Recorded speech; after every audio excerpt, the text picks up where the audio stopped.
Come on inside and take a peek at our tiny home on wheels, Blue Betty. Well, come on in. This is our living room, kitchen, and dining room. We had to have a multifunctional space. And fun fact, we have updated this area 3 times because it didn't work for us. We first had a big long bar over here. It wasn't functional. We had 2 couches on either side. And what we realized is we didn't utilize the space. And so when we came back to Florida this winter, my husband and I redid the whole thing. We built all the cabinets, all the benches, the table, and it was a lot. But 3rd time's a charm because we're really happy with the space. My favorite part of bus life is that we get to go to cool places. How about you, Eli? My favorite part was like eating food. Eating food? Eating food? All right. That was mine. Well, I'm sure you can pick another one. Look at the camera. Talk loud. There's a couple. Finding all new friends. Each of our benches actually have under bench storage. So we can store a lot of stuff, pots and pans, toys for the kids. We have plenty of storage space now that we've upgraded. My favorite part of bus life is honestly getting to spend 24/7 with my kids and my husband. Our husband, not husbands. Our relationship has just grown so much between me and Kyle and us and the kids. It was something we never could have had if we didn't do the bus life. I mean, I can piggyback off hers a little bit. I mean, that is obviously the most important thing to us. But just getting to kind of live a dream. I mean, this has always been, I've been around RVs and stuff most of my life. And this is kind of always the plan, a little sooner than we planned on. But just getting to travel and be with my family and film it and photograph it along the way. It's just a dream come true. What you'll notice throughout the bus is this faux boxwood that you see behind me. It actually started in the back of the bus. We had some really wonky walls back there and wallpaper didn't work, paint wasn't gonna work. So we decided to go on Amazon, buy some faux boxwood and staple it straight to the wall.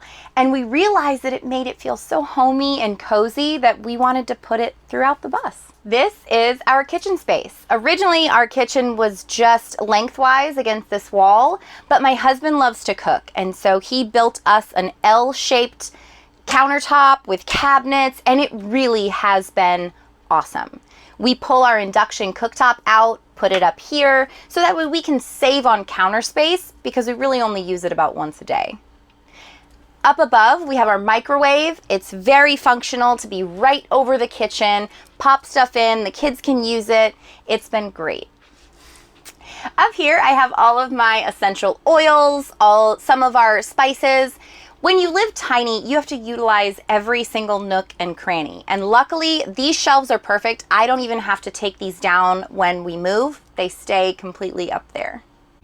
If you want to find out more about us and our dumpster fire on wheels, you can visit redwhiteandbethune.com. That will get you to our Instagram, our YouTube, our TikTok, all of our social media. You can even fill out a contact us form and we will get back with you. When you have a family of 5, they eat a lot of food and we eat a lot of fresh, clean food. And so we needed a residential fridge to be in our kitchen. It's 11.1 cubic feet. Plenty of space to store all of our food. When you live in a tiny space, storage is everything. And so we kept these cabinets that were original to the bus because we wanted to be able to put plenty of our food and snacks and dry goods up top. We utilize our table a lot. Every meal is 8 at the table. There's 5 of us, so we can seat 4 at the table.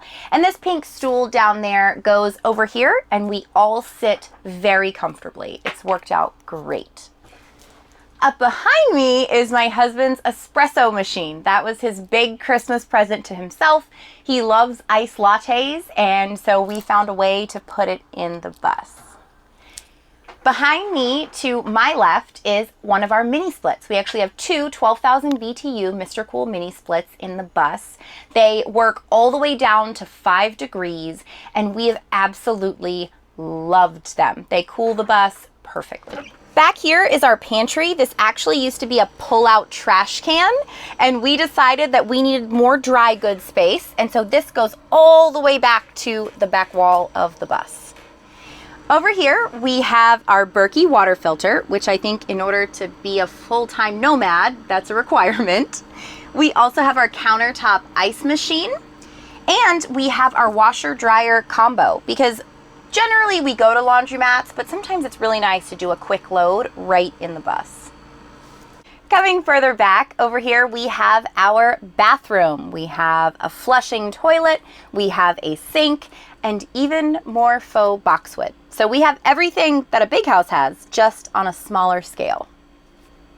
We have a walk-in shower. It was original footprint again, but it was functional, it was great. This is the only thing that remained untouched throughout the entire bus when we remodeled it. This is our kids' bunks. They really don't spend a whole lot of time in their bunks. When we originally bought the bus, it was an entertainer coach, and he had 8 bunks in here, and we only had 3 kids. So we needed to get rid of 5 of the bunks, and these were original layout, original footprint of what they were before. And so the kids really love them. They just climb on in, go to bed, or if they want to read a book, downtime, anything like that, they like their bunk space. This is the third bunk. We just have this up here to keep the dogs out of the bottom bunk because they like to go and lay in there and mess it up a little bit. Over here we have the kids' rock wall. We needed something for them to climb up to their bunks, and they absolutely love this. They think it's the coolest feature that we put in the bus. I think what I would have done differently is our shower and our bathroom. We kind of kept the original footprint, and I would have done something a little different with the configuration. I think for me, the only thing I would have done different is probably do it a little sooner. Me and her had a chance to do it pre-kids many years ago, and we kind of just chickened out a little bit. And I think that would be the only thing I could think of is doing it a little sooner. We wanted to make sure that we built our bus with our kids' needs in mind. And 3 kids equals a lot of clothes. So we put in a very large dresser that houses all of their clothing. They have plenty of storage space for the things that they wear. Equally as important are our kids' hobbies. Our oldest son loves to game. He loves to play PlayStation 5 when he's not running around outside. And so we made sure to give him a little nook right here of his TV, his PlayStation. He's got 2 chairs back here. And we can also utilize this as office space as well. This is our closet for all of mine and Kyle, my husband's, hanging clothes. We put all of them right here. Behind it, we have a shoe rack. And I also like to collect earrings from wherever we go across the country as little memento. So all of those get hung up right there. We have our custom dog kennel that Kyle built, which they only go up in it when we have company or if we're gone, and only 2 of them sleep in there at night. I honestly never want to leave the nomad life. I don't ever envision us living full-time in a stick and bricks house again, but we wander wherever the wind blows us, so who knows? For me, I would like acquire a piece of land at some point, but I don't really want to build a house. This is all we need, I mean, and more. So be able to have some land maybe to go spend some time at. But other than that, the bus life and the nomad life fits pretty good. Welcome to our master bedroom. Spending time with our kids is really important, and we wanted to make sure we put in a residential size king mattress. So that way we can have movie nights, we can come back here and lounge and hang out. Since we don't have a lot of lounge space up front, this was crucial to make sure we put back here.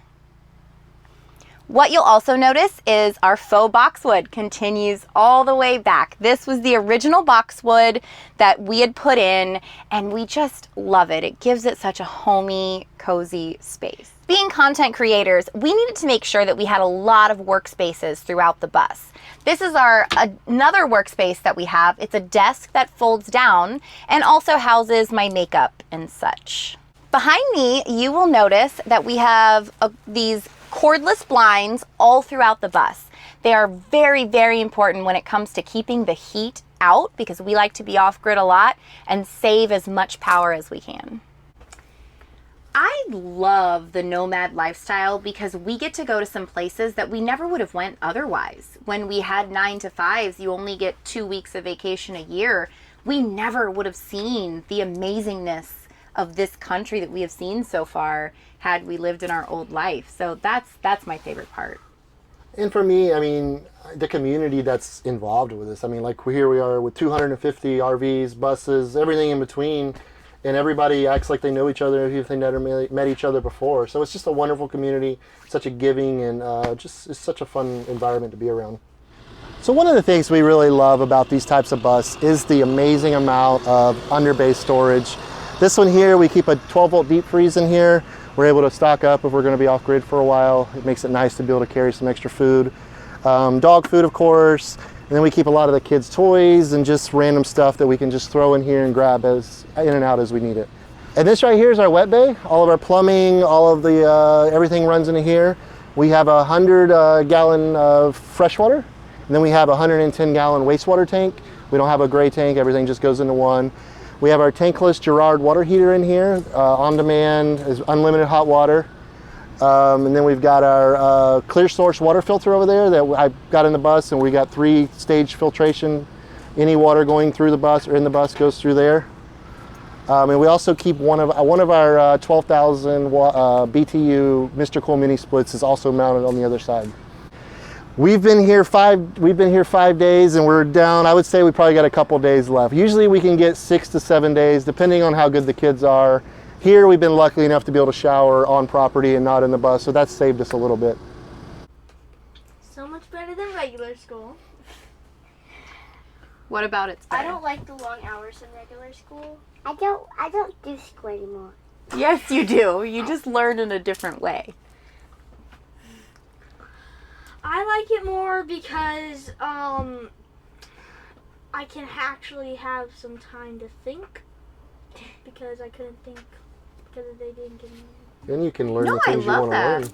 that. And you can learn the things you want to learn. You can learn at your pace. You don't have to be rushed. I get that. I know exactly what you mean. And when we go on hikes, there's like a lot of like signs saying about the thing, and I like reading those too. Honestly, when we first started, we were doing like a traditional school kind of homeschool, and it was not working. I was screaming at the kids, and so he took it over, and then we discovered Unschool. And as it turns out, the kids seem more intelligent because of Unschool, because you don't put them in a box. They're able to learn any and everything that falls into those subjects. It just naturally happens. For me, I like to be able to show that, you know, like me, I was never a good student, and I didn't learn anything until I had to in life. You know, so you get to put them in situations, and they get to, you know, get their hands dirty and see how things work. And I think it's just such a great way to learn. It's a way we get to teach them, and without having to sit in a classroom 8 hours a day. So when you're dealing with an almost 40-year-old bus, you know, it's going to break. I carry as many tools as I can. I can pretty much do anything with my capabilities with the tools I have. We also keep all of our solar inverters and batteries down here. We have 2 inverters from Victron. We have a 5,000 watt inverter, and then we have a 3,000 watt inverter, 4 charge controllers. We have 1,200 amp hours of lithium batteries at 24 volts from bigbattery.com. We have 2,650 watts of solar on the roof, so we're able to stay off grid pretty well. Where we installed mini splits over the winter to kind of help with efficiency a little bit, and max air fans to kind of cut down on running air all the time. Good. I hear the generator running. Mm-hmm. That's yours. Yeah. So explain, you know, how much off-grid you actually can be with and without a generator. Okay. So we do carry a small inverter generator around. Like for here, we're running both mini splits because we do have dogs. So we got to try to keep them cool. But if we just run one and watch it and we have a good sunny day, we're able to run everything off the solar without having to crank the generator up. So this is the other side of the tool bay. Like I said, we keep one of our 12,000 BTU Mr. Cool in mini splits down here. I love this thing. I mean, as you can tell, you can hardly hear it run, and it's cranking right now because it's a hot day. So this one actually runs to the back bedroom. Above our bed, we have an indoor unit that blows forward. And we really love these things. They're so quiet and so efficient. They just sip the power. Can't be more happy with them. Our other mini split, this one runs to the front of the bus. I wanted to keep them at 110, so I ended up going with 2 individual units. That way I didn't have to worry about 240. And again, I got a tankless water heater over here, and all, you know, just all of our plumbing stuff for dumping and all that good stuff. Here, again, kids' toys, as you can tell, they just pretty much throw them in there. And I do keep some propane on board, really way too much propane, because the only thing that runs off propane is our hot water heater. But occasionally we'll pull one of the tanks out, and we do have a portable fire pit that we'll hook it up to and have a little fire if we want.